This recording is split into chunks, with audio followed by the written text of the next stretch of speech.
বিকালে খিদে পেয়ে গেছে, তাই খেতে যাচ্ছি এখন। এখান থেকে প্লেটটা নিয়ে খেতে যাব এখন। আজকে সকাল থেকে এসেছি, কিছু খাওয়া দাওয়া হয়নি এখন। আমি খেতে যাচ্ছি। এখন আমি বিকালের প্রায় 4টা। খেলাটা ধুয়ে নিলাম। মাছটা তখন ভেজ পোলাও বানিয়েছিল, সেটা বেশি ছিল, সেই জন্য এটা এখান থেকে নিয়ে নেব। আর এর সঙ্গে কারি ছিল, যে কারি ভালো লাগে না, সাম্বার আছে, আমি খাবো না।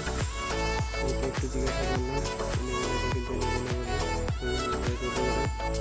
তারপরে ফ্রিজের কাছে বসার জায়গা আছে, সেখানে খাওয়া চেয়ারে লাগানো আছে, সেখানে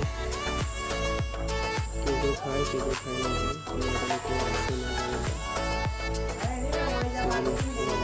বিকেলে খাওয়া করে বাড়ি অনেক দিন করে কাটিং স্টার্ট করলাম।